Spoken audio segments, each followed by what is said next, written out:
توانائی دیتی ہے, پورا مضمون باندھا ہے. اعلیٰ حضرت کہتے ہیں بہروپیہ تھا, مداری, روپ بدل بدل کے دکھایا کرتا تھا, بادشاہوں سے انعام لیتا تھا. ایک دن اورنگزیب عالمگیر کے پاس آ گیا, کہنے لگا میں روپ بدلوں گا, اگر آپ پہچان نہ سکے تو میں انعام لوں گا.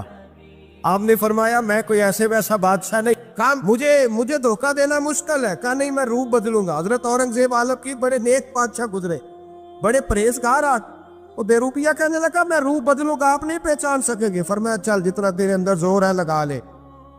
حضرت نے اعلان کیا کہ میں نے فوجی بھرتی کر دیں, 2 ماہ کے بعد ٹیسٹ ہوگا. وہ 2 مہینے دوڑتا رہا, رنگ روپ بناتا رہا, آیا ٹیسٹ دینے, 2-3 سپاہیوں کا امتحان لیا. اس کی باری آئی تو 10 روپے دیے, کہنے لگے تیرے آنے جانے کا کرایہ میں نے تجھے پہچان لیا ہے. کچھ دنوں کے بعد جانے لگے سفر پر, تو بھکاری آ گئے خیرات مانگنے. اس نے بھی سارے منہ پر سیاہی مال لی, کپڑے پھاڑ لیے, سر کے بال مڈا لیے, پگے تک کٹا لی, بدرنگ ہو کے آیا. کاسا آگے کیا تو حضرت نے 10 روپے ڈالے, کہنے لگے تیرے آنے جانے کا کرایہ میں نے پہچان لیا ہے. کچھ دن گزرے تو ٹیچر کی ضرورت تھی. اس نے مونچھیں بڑی کر لی, داڑھی نکلی لگا لی, سر پہ جنا کیپ پہن لی, ایک شیروانی لے لی اور ہاتھ میں چھڑی پکڑ کے آیا. کہنے لگا میں استاد ہوں, 2-4 بندوں کا امتحان لیا. اس کی باری آئی تو 5 روپے دیے, 10 روپے دیے, کہا تیرا کرایہ میں نے پہچان لیا. 2 سال گزر گئے. وہ جب بھی آتا حضرت پہچان لیتے. ایک دن سفر پہ جا رہے تھے, بہت بڑا لشکر تھا, جہاد کرنے جا رہے تھے اورنگزیب عالمگیر. تو دیکھا ایک پہاڑی ہے, پہاڑی پہ لوگ جا بھی رہے ہیں آ بھی رہے. اورنگزیب عالمگیر پوچھنے لگے یہاں کیا ہے؟ کہنے لگے بابا جی بیٹھے ہیں دعا کرتے ہیں, اللہ کے نیک بندے ہیں. اورنگزیب کہنے لگے یار پرانے لوگ سارے ہی اللہ والوں کو مانتے, یہ بھی مصیبت آئی ہے جتنی نہیں آئی ہے, سارے لوگ ہی مانتے. کہنے لگے ذرا میں دعا نہ کرا لوں, بچے کام جا رہا ہوں. اورنگزیب بادشاہ تھے, بادشاہ لوگ نازک مزاج ہوتے ہیں. گھوڑے سے اترے, بڑی مشکل سے پہاڑی پہ چڑھے, اوپر گئے تو لائن لگی ہے. بابا جی غار میں بیٹھے, کہنے لگے میں نے ملنا, میں اورنگزیب ہوں. انہوں نے کہا ہمارا بابا اس طرح کا پیر نہیں کہ امیر آئے تو رنگ اور ہو, غریب آئے تو اور ہو.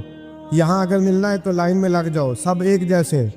اب لائن میں کھڑے ہو گئے, 50 آدمی آگے تھے, کہتے ہیں 51واں نمبر تھا. تھک گیا دھوپ میں کھڑا کھڑا. جب میں پہنچا غار کے دہانے تو میں نے بابا جی کے چہرے پہ نظر ڈالی تو بڑا نورانی چہرہ, بڑی خوبصورت لب و لہجہ. میں نے کہا میرے جیسا آدمی بھی پگڑی باندھ لے تو اچھا لگنے لگ جاتا ہے, بڑا خوبصورت انداز. کہتے ہیں میں ان کے پاس اتحیات کی حالت میں بیٹھ گیا. میں نے کہا حضور میں جا رہا ہوں جہاد کرنے, دعا کرنا. بزرگوں نے ہاتھ اٹھائے, اللہ اس کی مدد فرما, دین کو غلبہ عطا فرما, اسے دین کا سچا پکا سپاہی بنا. پھر تھپکی دی, 2-4 نصیحتیں بھی کر ڈالی. دیکھنا ظلم نہ کرنا, زیادتی نہ کرنا, جب تم جیت کر نہ کرنا, غرور نہ کرنا, نصیحتیں بھی کر دی. کہتے اب جب میں اٹھا تو 2-4 دینار بطور نذرانہ مسلح کے نیچے رکھے, اور الٹے قدم جب میں غار سے اترا انہوں نے رومال جھاڑا اور اٹھ کے کھڑے ہو گئے. کہنے لگے آج نہیں تو نے پہچانا, آج نہیں تو نے پہچانا, میرا انعام بنتا ہے, آج نہیں پہچانا, لا پیسے. اورنگزیب کہنے لگا یار تو نے حد کر دی, کہاں چڑھا کہاں کھڑا رہا, دھوپ میں تھک گیا, کمال کر دی بھائی تو نے. پتا تو کیا لے گا, اب تو جلدی بتا, وہ کتنے لوگ پیچھے دھوپ میں کھڑے ہیں, لشکر سارا کھڑا ہے, کیا لے گا؟ اس نے کہا سب سے قیمتی ہیرے وہ ہے جو تیرے سر کے تاج میں لگے ہوئے, مجھے تیرا تاج چاہیے. او بھائیو سننا اور یاد رکھنا, میرے اعلیٰ حضرت کہتے ہیں بادشاہ نے سر کے اوپر سے تاج اتارا, بہروپیے کے قدموں میں رکھا اور کہنے لگے یہ لے, اور یہ تو تیرا مانگنے پر میں نے دیا ہے نا, میں واپس آتا ہوں تو آنا میں اپنی مرضی سے بھی تجھے دوں گا. تو نے اورنگزیب جیسے بندے کو دھوکہ دیا, آنا میں اس وقت بھی دوں گا. وہ دے کر بس بات ختم ہو گئی, حد ہو گئی. دے کر کہتے ہیں جب میں پلٹا نا واپس, بہروپیے نے آواز دی بادشاہ ٹھہر جا. تو میں نے پلٹ کے دیکھا تو کہنے لگے یہ اپنا تاج لے جا, اٹھا اور لے جا. میں نے کہا 2 سال بیت گئے تجھے محنت کرتے, آج قابو آیا تو لے جاؤ. کہنے لگا لے جا, مسئلہ سمجھ میں آ گیا. میں نے کہا مجھے بھی تو سمجھانا. کہتے ہیں وہ پھوٹ پھوٹ کے رویا, اس کی آنکھیں برس پڑی, سیلاب کی طرح آنسو بہہ نکلے, تڑپا اور رو کے کہنے لگا بادشاہ میں نے جھوٹ موٹ رسول اللہ کی غلامی اختیار کی تھی, جھوٹ موٹ کی داڑھی, جھوٹ موٹ کی پگڑی, جھوٹ موٹ کا فقر, میں نے جھوٹ موٹ نبی پاک کا لباس پہنا ہے, تو تیرے جیسے بادشاہوں کے تاج میرے قدموں میں آ گئے ہیں. اگر میں سچ مچ رسول اللہ کا غلام بنوں گا تو اللہ کیا کچھ عطا فرمائے، اللہ کتنی نعمتوں سے نوازے۔ میرے اعلیٰ کیا فرماتے ہیں؟ اعلیٰ حضرت فرماتے ہیں فرشتے بھی کرتے ہیں تعظیم میری۔ کون جی؟ اللہ ایسا عقیدہ بھی کم ملے گا جو بریلی کے امام کا عقیدہ ہے، ایسا بھی کم، کہتے ہیں فرشتے بھی کرتے ہیں تعظیم میری۔ کیوں؟ فرمانے لگے فدا ہو کے ان پر یہ عزت ملی۔ بغداد کے ایک درویش عالم تھے، تو وہ جب بھی نماز پڑھاتے نا تو کسی تاجر کی 2 بیویوں کے بارے میں دعا مانگتے۔ توجہ ہے میری بات پر؟ نماز پڑھاتے تو کہتے اللہ اس تاجر کی 2 بیویوں کو اپنی خاص رحمتیں عطا فرما۔ ایک دن لوگ ان کے گرد اکٹھے ہو گئے، کہنے لگے بابا جی بتائیں تو صحیح وہ بیویاں کون تھی جن کے لیے آپ دعا مانگتے؟ تو فرمانے لگے میرے شہر کا ایک تاجر تھا، بہت بڑا تاجر تھا، مالدار تھا پر بے اولاد تھا۔ اسے بغداد سے ملک شام جانا پڑتا تھا تجارت کرنے، اور کئی مہینے اسے شام کے ملک میں رہنا پڑتا تھا۔ اس نے اس طرح کیا کہ وہاں بھی ایک شادی کر لی۔ توجہ ہے نا میری بات پر؟ کیا کر لیا اس نے؟ دوسری شادی کرنا مرد کے لیے جائز ہے، تیسری کرنا بھی، چوتھی کرنا بھی بھیا کے وقت، مگر اگر انصاف کر سکے تو۔ اگر چاروں میں ہم نہ آدھا مسئلہ سنتے ہیں اور آدھا ہی بیان کرتے ہیں، اگر انصاف نہ کر سکے پھر اس کے لیے 4 جائز، پھر وہ ایک ہی رکھے گا۔ تو عزیز دوست دوسرا نکاح کر لیا، شادی ہو گئی، اب وہ وہاں کچھ زیادہ وقت گزارنے لگا، مالدار آدمی تھا، بیوی کو مکان بھی لے کے دے دیا۔ اب وہ دیر سے آتا واپس، اور جب آتا بھی تو اس کے وہ والے انداز نہ ہوتے جو پہلے ہوا کرتے تھے۔ اب بیوی سے بڑا جاسوس بھی کوئی نہیں ہوتا، اس کو تو پہلے پتہ چل جاتا ہے کہ ماجرا کیا ہے، اسے بڑی خبر ہوتی ہے۔ تو اس نے محسوس کر لیا کہ بدلے بدلے سے میری سرکار نظر آتے۔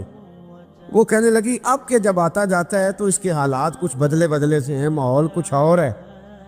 اس نے ایک بوڑھا آدمی جو اس کا عزیز بھی تھا اور سمجھدار بھی تھا اس کو تیار کیا، کہنے لگی اب کہ جب ملک کے شام جائے نا تو اس کا پیچھا کرنا اور خبر کرنا کہ کہاں رہتا ہے، کہاں جاتا ہے، کیا کرتا ہے۔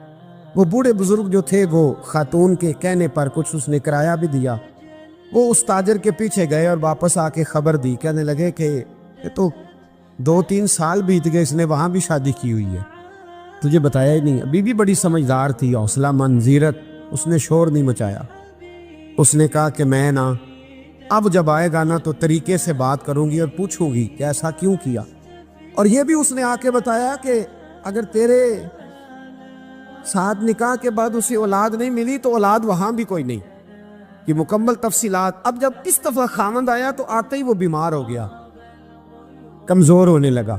اب خاتون نے مناسب نہیں سمجھا کہ آتے ہی دڑام سے میں اس کے سر پر یہ ٹھوڑ دوں کہ تو نے نکاح کیا ہوا ہے اور مجھے بتایا نہیں۔ وہ ذرا تسلی میں رہی، کچھ وہ بیمار تھا، حوصلہ رکھا، خدمت کرتی رہی۔ کچھ دن گزرے تو وہ تاجر انتقال کر گیا، فوت ہو گیا۔ اب راز کھل نہ سکا، عدت گزاری، اور جب سارا مال جمع کیا نا تو اشرفیوں کی بوریاں بھر گئی، سارا مال اس بی بی کا، 4 بوریوں میں اشرفیاں، 4۔ یہاں تو پیٹ کا دوزخ ہے، معاذ اللہ، بھرتا ہی نہیں۔ حل من مزید، حل من مزید۔ وہ جو کہتے تھے نا کہ بس باہر چلا جاؤں اور باہر میں کچھ تھوڑے سے پیسے کما کے 2-3 سال میں لوٹ آؤں گا، پھر یہاں آ کے کوئی کاروبار کروں گا، وہ گئے ہیں تو واپس نہیں آئے۔ وہ جو کہتے تھے نا بس میں نے اتنا سا کاروبار کرنا ہے کہ مکان بن جائے، انہوں نے 4 مکان بھی بنا لیے ہیں، لیکن بریک حل من مزید کی دوڑ ہے۔ اب 4 بوریاں اس عورت نے چھپائے رکھی، کوئی بندہ نہیں جانتا بغداد میں کہ ملک کے شام میں تاجر کی دوسری بیوی بھی ہے۔ جب وہ فارغ ہوئی تو اس نے اس بوڑھے جاسوس کو پھر بلایا اور 2 بوریاں اونٹ پہ رکھی، خود بھی ساتھ بیٹھی اور ملک شام گئی۔ اللہ اکبر۔ وہ بزرگ کہتے ہیں میں ایسے نہیں دعا کرتا، اس کو جا کے کہنے لگی میں اکیلی وارث نہیں ہوں، آدھے کی وارث تو بھی ہے، میں اکیلی وارث نہیں، یہ تقسیم وراثت ہے، آدھی کی وارث تو بھی ہے، تو رکھ اپنے پیسے، مجھے پتہ ہے اس نے نکاح کیا تھا پر مجھے بتایا نہیں تھا، تو رکھ اپنے پیسے، میں تجھے دے رہی ہوں، آدھے تیرے ہیں آدھے میرے ہیں۔ اس نے نظر اٹھائی تو رو پڑی، کہنے لگی نہیں اب یہ سارے تیرے ہی ہیں، اگر تو اللہ سے ڈرتی ہے تو میں بھی رب سے ڈرتی ہوں، اگر تو مصطفیٰ کریم کا کلمہ پڑھتی ہے تو میں بھی اسی نبی کی ماننے والی ہوں۔ کہا بات کیا ہے، میرا کیوں ہے سارا؟ تو وہ خاتون کہنے لگی وہ 2 سال 3 سال سے میرے ساتھ نکاح تھا اور اس نے بتایا تھا مجھے کہ میری بیوی بھی ہے، اور میں غریب تھی تو میرے والدین کو بھی بتایا تھا کہ میری دوسری شادی ہے۔ یہ مکان اس نے مجھے لے کے دیا تھا، میرے تمام اخراجات وہ پورے کرتا تھا، نان و نفقہ کا خیال رکھتا تھا، لیکن اب کہ جب وہ آیا تو وہ بیمار تھا۔ اس نے مجھے بتایا کہ مجھے طبیب نے بتایا ہے کہ میں شدید بیمار ہوں، شاید بچ نہ سکوں۔ تو کہنے لگی وہ مجھے کئی لاکھ روپے بھی دے گیا اور جاتے دفعہ مجھے طلاق بھی دے گیا، فارغ کر گیا۔ کہنے لگا تو جہاں چاہے میرے بعد نکاح کر سکتی ہے، اور کہنے لگا میں چاہتا تھا پہلی بیوی کو بتا دوں، موقع نہیں بنا اور اس کا دل نہ ٹوٹے، بتا نہیں پایا، لہذا وہ مجھے ڈھیر سارے پیسے دے چکا ہے، سارا میرا حصہ مجھے پہلے سے دے چکا ہے۔ میری بہن اب یہ 4 بوریوں میں سے 2 میری نہیں بلکہ 4 کی 4 ہی تیری ہے، تو ہی اس کی حقدار ہے۔ تو بزرگ کہتے ہیں مجھے بتاؤ جن کے اندر اس قسم کے تقوی کی جھلک ہو ان کے لیے ہر نماز کے بعد دعا مانگنی چاہیے کہ نہیں مانگنی چاہیے؟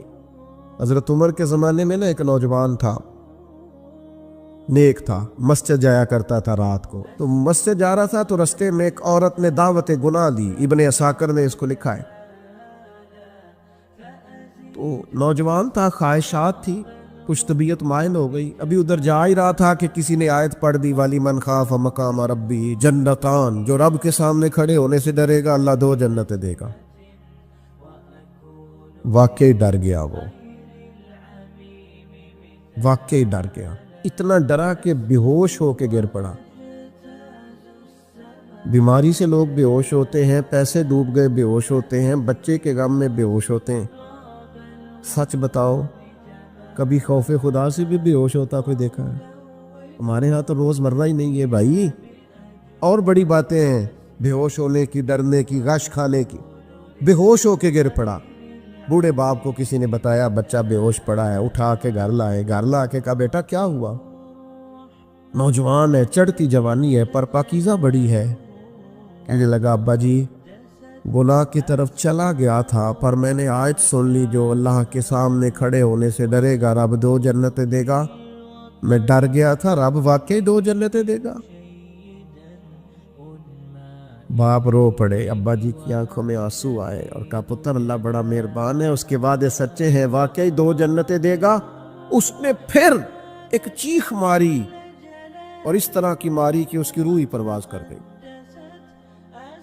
روح ہی پرواز کر۔ کشتگان خنجر تسلیم را، عشق کی خنجر سے قتل ہو گئے لوگ۔ صبح حضرت عمر کو پتہ چلا کہ انہوں نے تو رات جنازہ بھی پڑھ دیا، تدفین بھی کر دی۔ جناب عمر فرمانے لگے اتنا نیک نوجوان خوف خدا سے دنیا سے چلا گیا، مجھے کیوں نہیں بلایا میں جنازہ پڑھتا؟ فاروق اعظم فرما رہے ہیں میرا شوق تھا میں اس کا جنازہ پڑھتا۔